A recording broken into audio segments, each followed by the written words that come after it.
Hello, hi everyone. I hope everybody is good.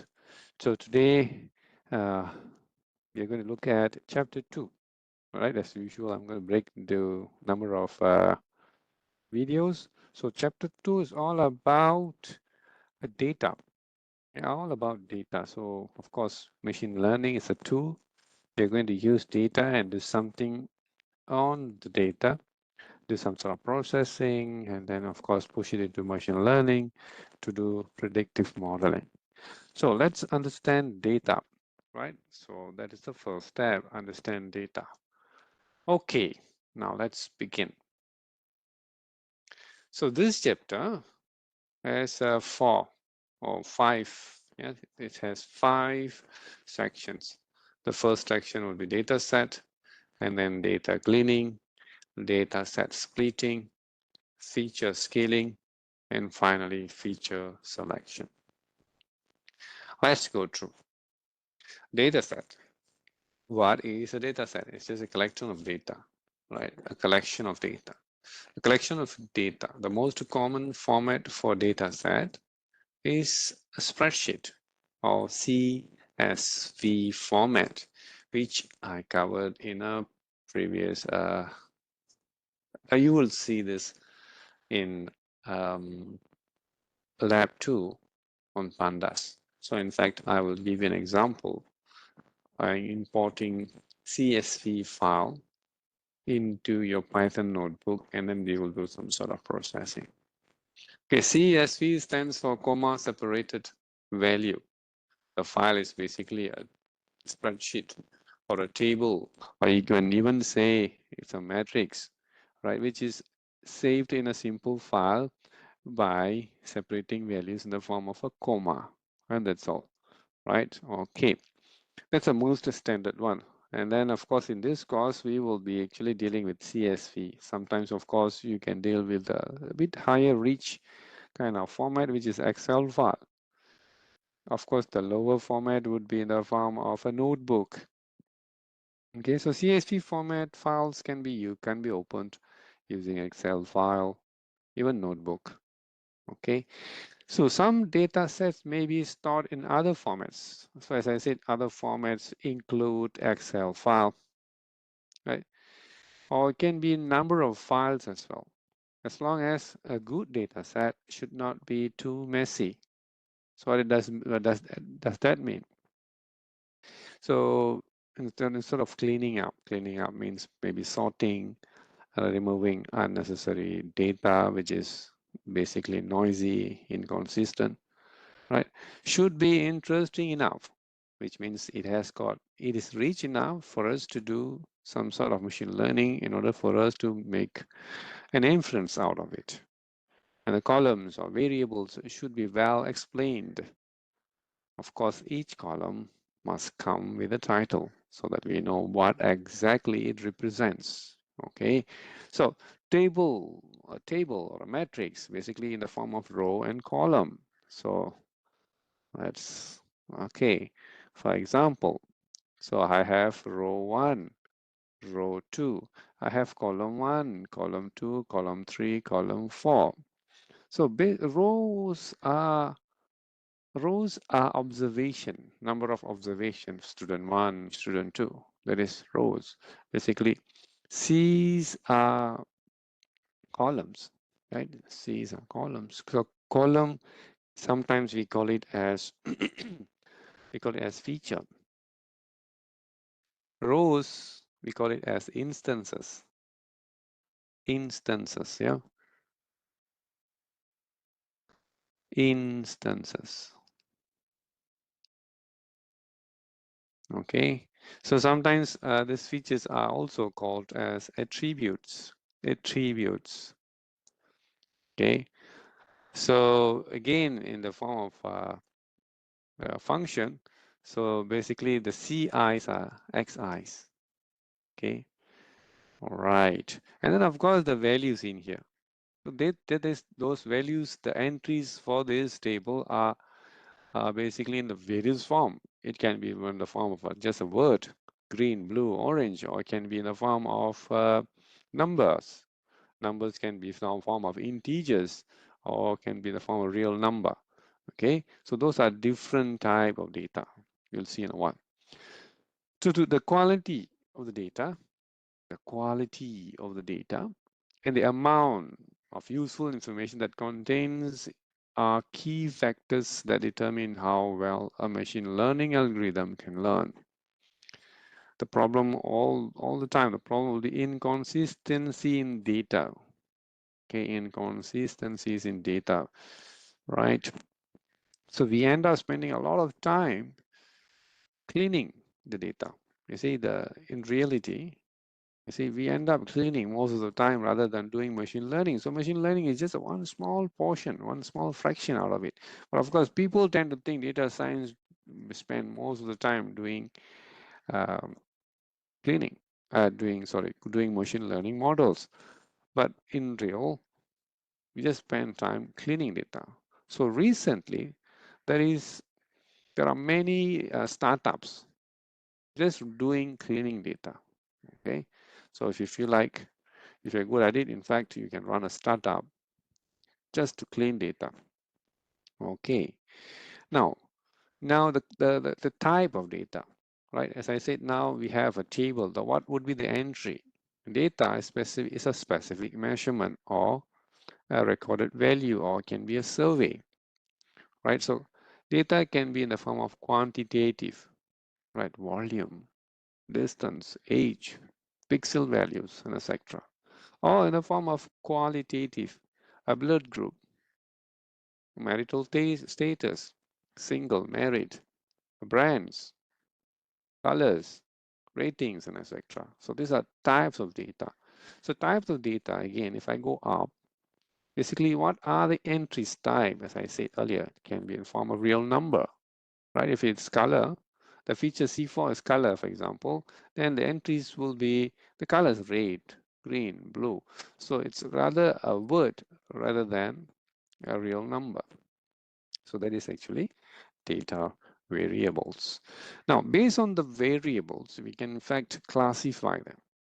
Okay, so type of qualitative data. Sorry.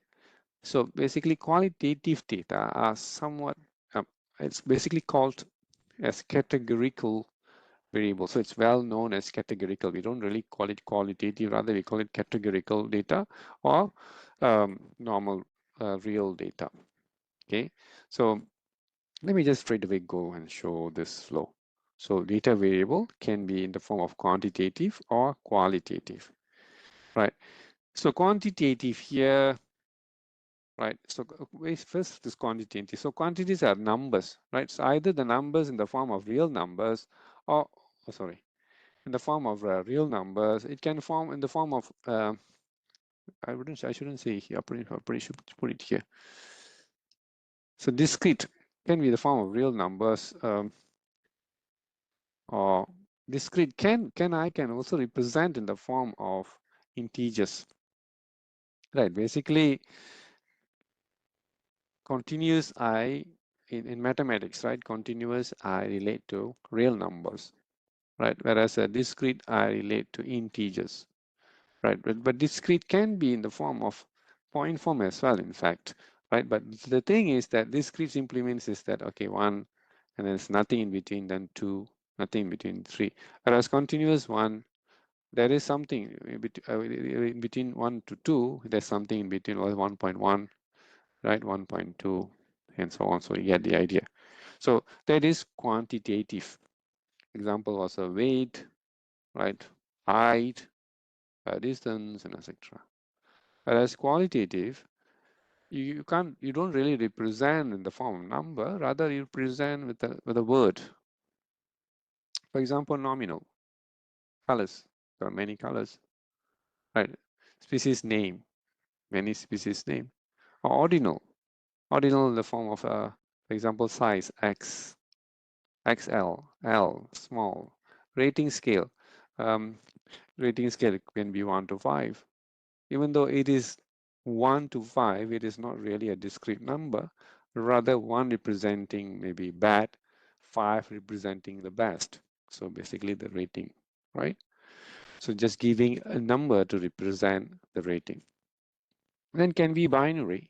Binary like pass or fail, yes or no, male or female. So binary just has two output, right? Either yes or no. So it can be any form. Okay, did you go to hospital today? So it's just a yes or no answer. Okay, so these are data types, right? Okay, so remember, basically this qualitative, we call it categorical, right? Categorical, which means it has classes, right? Basically classes. These are not like numbers. These are not classes. So you can think of or remember that way. One is categorical, which is very much C, represents class. The other one just numbers. You can give value to it, right? Numbers. You can give the value to the measurement that you did. Okay. Now, what is EDA? Exploratory data analysis. So as the name says, you're going to explore the data. Given data set to you, you're going to explore it. Before you push it into machine learning, you want to inspect the data. You want to figure out certain things, for example, basic statistics. Basic statistics would involve calculating mean, maximum value, minimum value, and all that. Okay, so the exam, what you want to examine would be anomalies. You might find like, for example, well, let's say we have, okay, so we have, let's say C1, C2, and C3 as your feature, right? And then let's say the C1, the values usually is between 0 to 1, let's say. And then you found there's a one value here is 1.5. So that's weird, right? So that is abnormally, right? So sometimes that is missing. Where this value is like nothing there, empty. So that is again, as that's called missing value. So peculiarity is again the same thing as somewhat similar to abnormalities, which is again, it's very different than the previous or whatever the standard data is.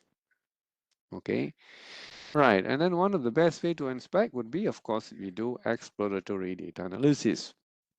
Okay, so what it is, it refers to performing initial investigations on data.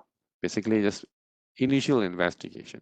It aims to understand data set by summarizing their main characteristics.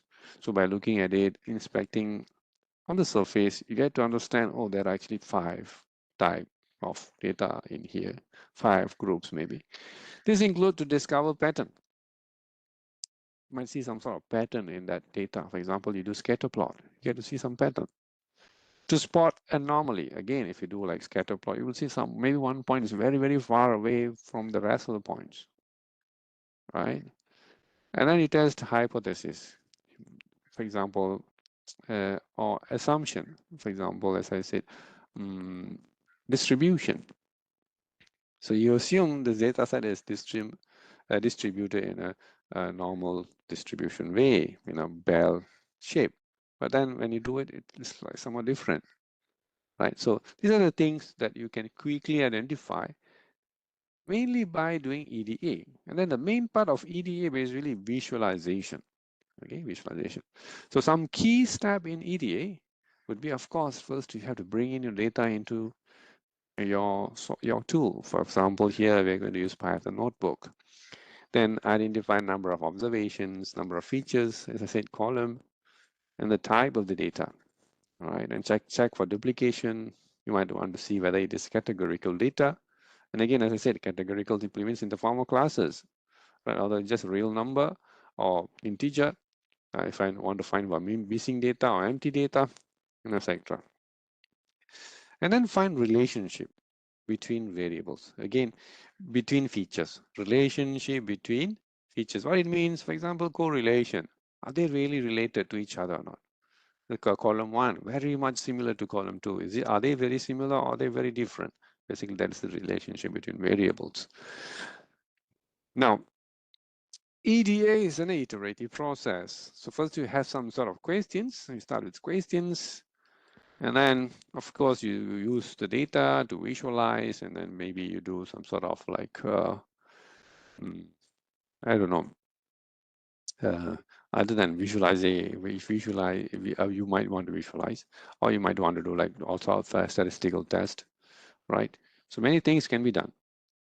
And then based on your understanding and finding of the pattern, initial pattern, you might want to redefine your question, or you might want to go in depth in one particular question and generate new questions. All right, okay, then once you have new questions, and of course you're going to do a search or investigate again on your data. So it's a kind of a life, it's a cycle. Rather than it's a flow, it's a cycle. Okay, it's not a formal process with strict rules. Rather, a different data set has a different ways we can do it. Or maybe for each data scientist, they have a different way of doing it, whichever that you feel comfortable with, right?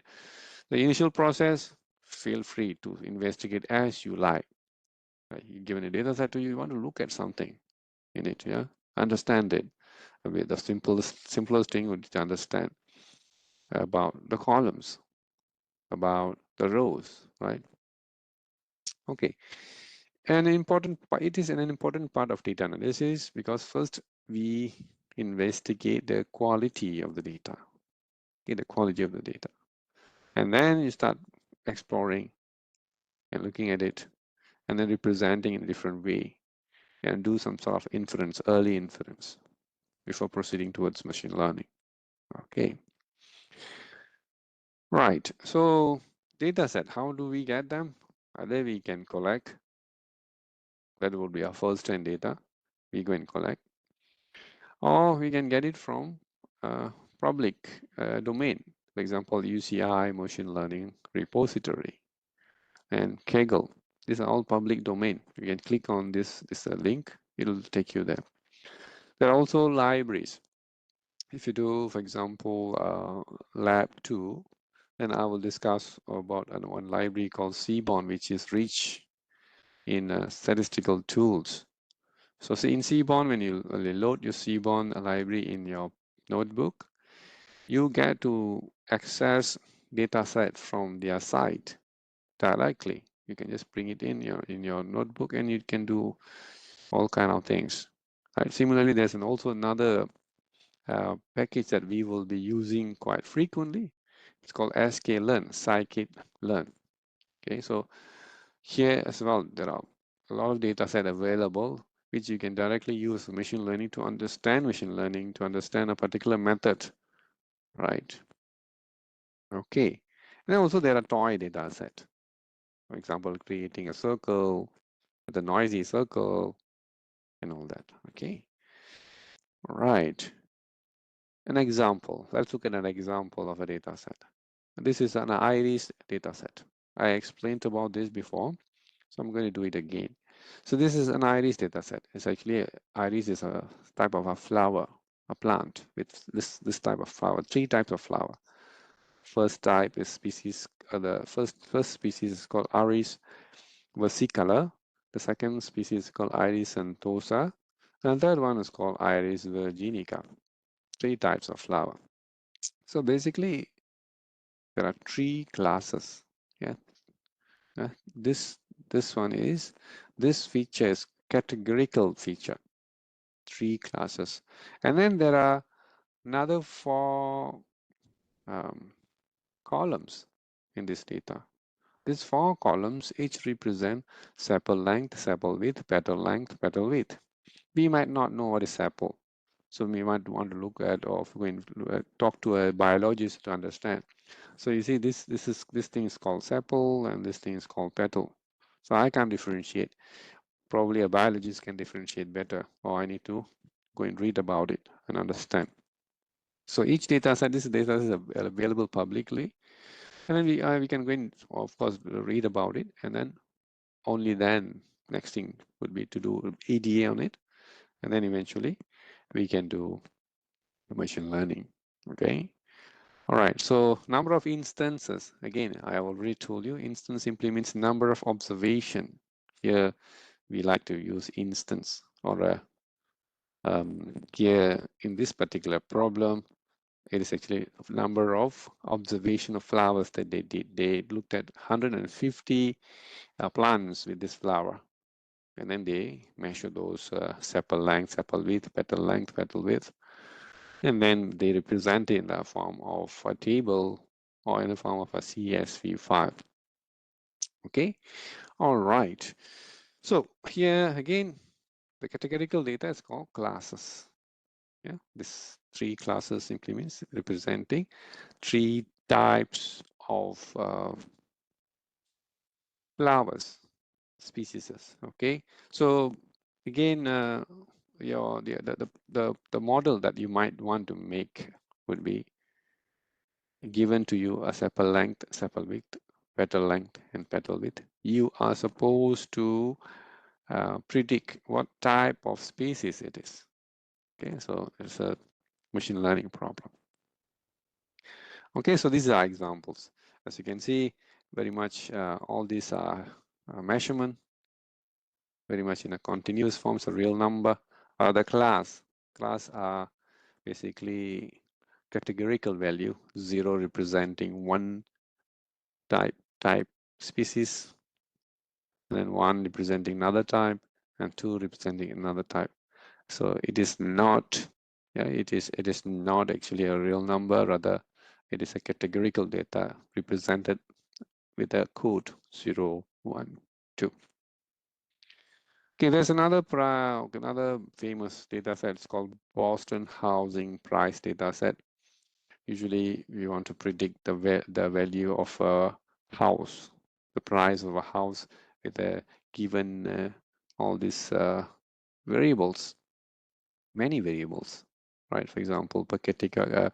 So each house, there's a housing area, right? And then we have a proportion of residential zone, land zone, a non-retail business, whether there's a river, there's some sort of like chemical concentration at that place, right? So a lot of things. One of it is, for example, the proportion of black people in a particular housing area, right? So if you remember the ethics of data set, let's say the proportion of black people in a particular area reduces the price of the house, which means it is racist, right? The data is racist, so we should not use this data. In fact, originally it was in publicly available in the net. Now they have removed it. So scikit-learn used to keep this data set for doing regression analysis to do machine learning model. Now they have removed it due to this ethics problem. So if when you collect your data, your own data, so make sure there's no such does not violate ethics. Okay. Now another set of data somewhat similar, California housing data set. Again, we want to predict the price. So have a look at it. So we can just go to scikit-learn, go to dataset link, and then you can look at all the data available there. Okay, so this is how it looks like.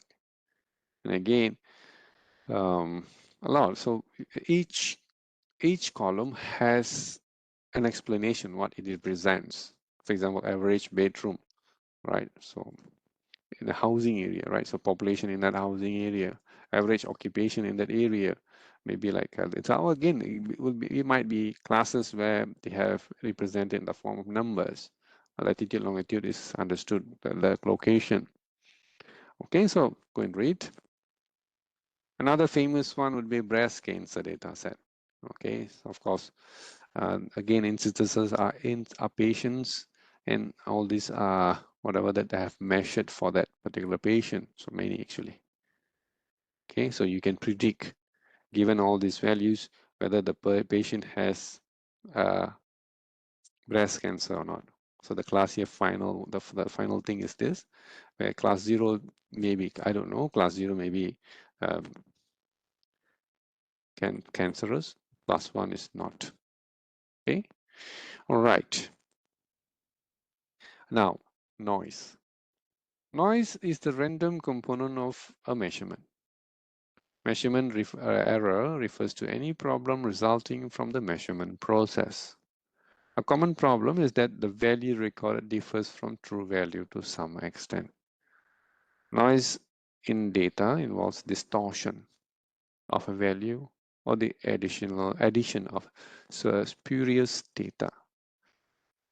Okay. Reason for noise includes faulty data collection instruments, human input garbage information on purpose, data entry or transmission problem. Right. So example is age is minus 40. There's no such thing as minus negative number for age, right? So maybe by chance when a person, a clerk, inputting the value, accidentally he or she pressed negative sign. Or maybe instead of putting age 40, the person put 20.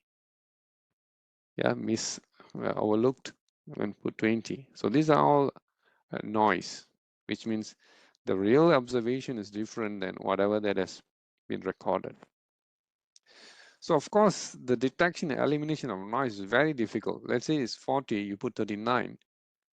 It looks very real. So it's very unlikely for us to identify, or unless we go and check again, right? So we always do, we double check or triple check in order to not to make this, because it's very hard to identify.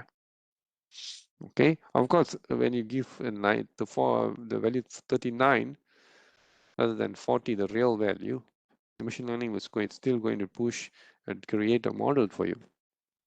And of course, the accuracy will not be as good.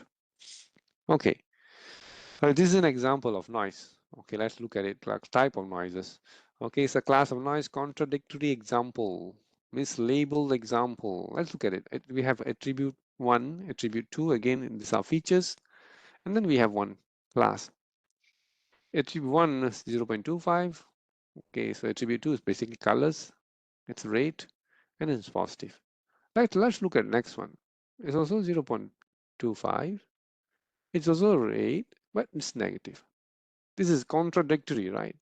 So the class should be positive too, but we see negative. So there might be a noise. But then the next one is somewhat looks good. 0.99 attribute 1, so it's green, and then we get negative. Okay, fair enough. Looks very different than the first row. Whereas the second one here, green, positive, green. So again, positive somewhat. We saw attribute 1 somewhat smaller, right? But here it's like almost as similar as green. Again, there might be some noise. Here, missing value, right? Attention to no value there. Again, here's wrong entry altogether, right? So these are noise that we need to upfront identify before we do machine learning process models. Another example. So here we plot it out, right? Rather than looking at earlier, what we did is that we just looked at a table. Now we just plot it out as a scatter plot, and we look at it. So what kind of noise are there? You see, the original data set is in fact a sine wave function. But then there's some sort of noise we created, we added some value to it, and then we can see how spread they are from the original data, right? So these are all basically noise that we simply put it into it just to see how different they are, right? But this noise is intentional. Maybe we want to do some sort of like different models just to differentiate whether that particular model would be able to identify or differentiate noise and real data. Okay, that's one example. The second example is that it's actually classification example. The red ones is one class. The blue ones is actually another class. A collection of blue ones, a collection of red ones. And then there's a line here. It's actually a hyperplane, we call it. This is one-dimensional space. It's just a line. And you get to see these two blue ones are, in fact, they are in the wrong place. So their data might be noisy, might not, but might be noisy. So the same goes to this rate point, which is on the blue area. Okay. All right. And then compared to noise, right? As we talk about noise, there is also another um, term called outlier, right? So when you see your data set, one point is very different than the other, then it is an outlier. And then you go and double check. Is it a noise or not? You double check and triple check. It is true. The data is true. The observation is true. The measurement is true. But it's just that different than anomalous, we call it. Different than the rest of the data. So this is in fact the real data. It is not noise. It is true. Okay. So example, right? Look at, maybe we look at some count, maybe some value, some marks, right? The Y represents some marks, and then X represents individuals, let's say students. One particular student has this high value of something. That is an outlier. So Jane is actually an outlier. She's different than the rest of the students, but in a right way. It's not nice. It's true. Again, when you do outlier, it's very much easy to identify. Is this noise?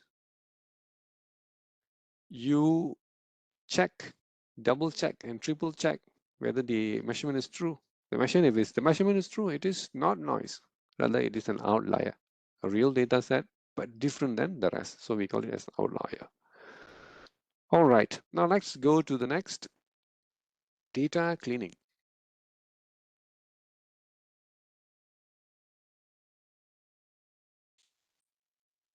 Data cleaning and data cleansing, right? So what basically, of course, what we need to do if we remove incorrect, corrupted, incorrectly formatted, duplicates, missing values, and incomplete data from our data set. Right? How we do it.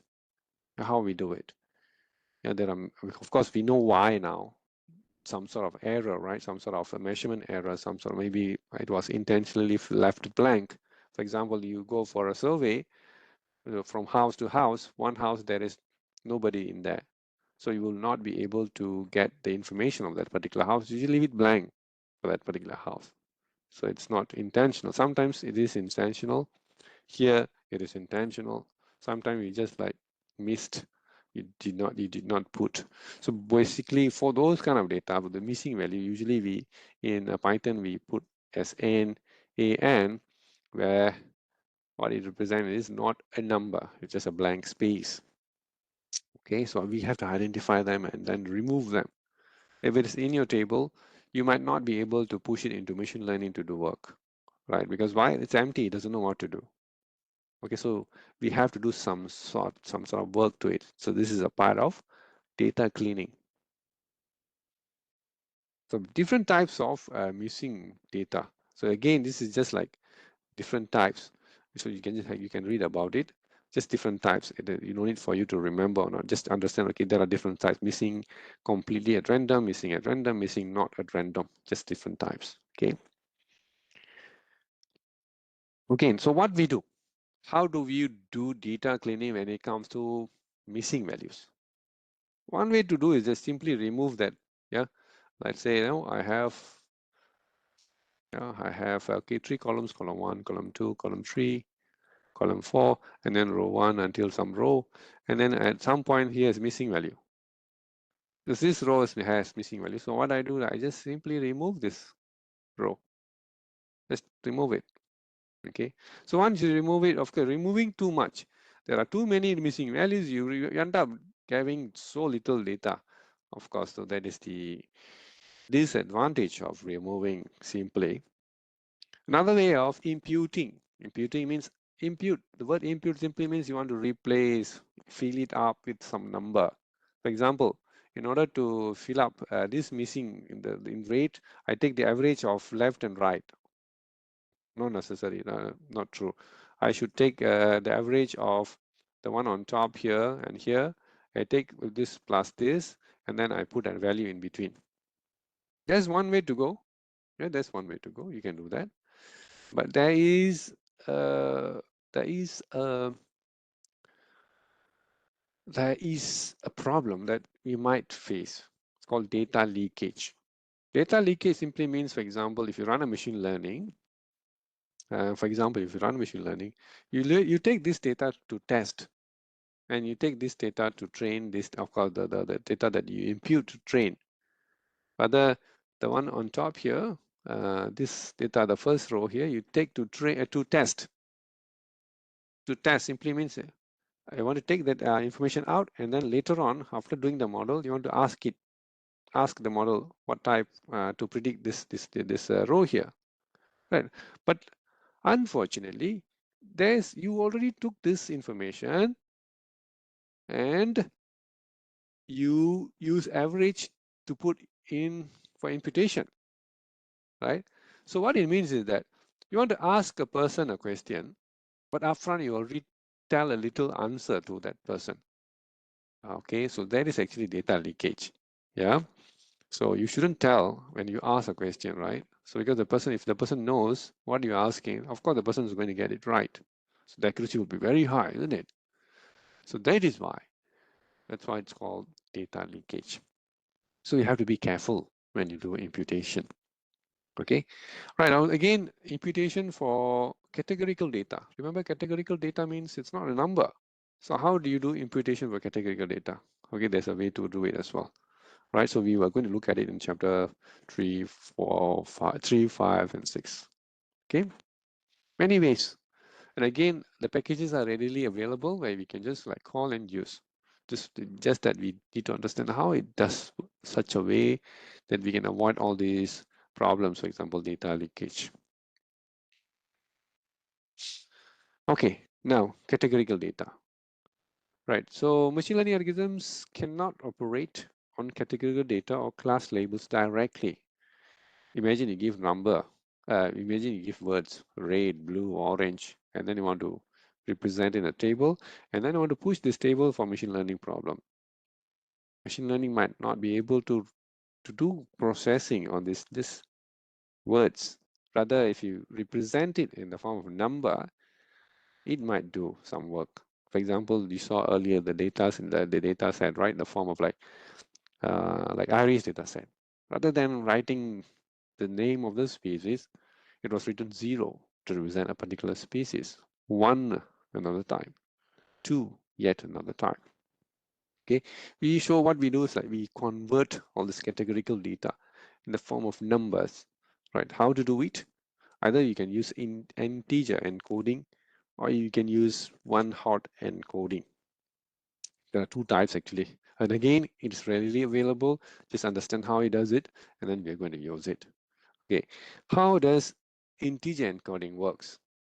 Example, yeah, for example, blue, straight away I just represent with 0. Green represent with 1, red represents 2. Pretty much straightforward, right? So by default, you can do that.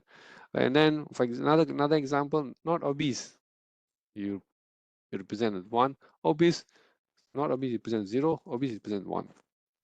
And then we just push forward. So what it means is that all this particular feature, you encode. This particular column, you encode into numbers rather than representing it in the form of words. Okay, that is called label encoding. Okay. Now, the thing is that, of course, when you encode as such, as though like blue is smaller than red, but the order does not matter here actually. But we do it with some level of understanding, right? We push it in, we do it with some level of understanding, and we know upfront blue is not bigger than red. Basically, they're just encoded with numbers. Okay. And then there's yet another example, one-hot encoding. So this one-hot encoding, rather encoding one value with one number, this time around we encode with number of numbers. Okay, so dummy features, we call it dummy features. Okay, so for example, in color feature example, each color is converted into 3 new features, RGB, right? For example, 1 pixel, right? You have 1 pixel. This 1 pixel actually just one color. Of course, we know this 1 pixel actually represented by RGB. This is by chance.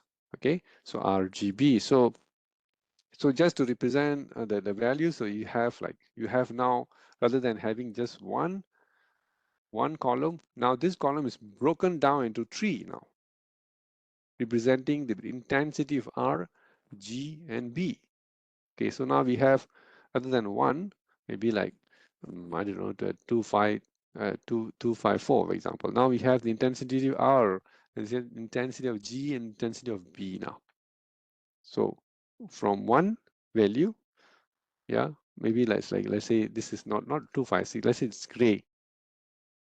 So what type of gray it is, so we can convert it into RGB and then represent it, right? So yet this is a more intelligent way, another intelligent way of representing one categorical value in the form of numerical value with three dummy features. Okay, so this is an example. So three dummy features, rather than just one value, I represent with such a feature. I have feature one, sorry, I have feature one, which is blue, and then feature two, which is green, and then feature three. Great. Okay, and of course, sometimes, right, when you do this, feature one might be very similar to feature two after you encode. Then you will have correlation problem, right? When two features or two columns in your data set are very, very highly correlated, right? It's called multi-collinearity, highly correlated. When you push it into a model, these two guys will be like fighting with each other, creating a problem for the model. That problem is called multi-collinearity, right? If these two guys are similar, I just want to take one guy and then do the model, rather than taking these two guys and pushing into a model in which they might end up creating problem rather than increasing the accuracy. Okay, all right.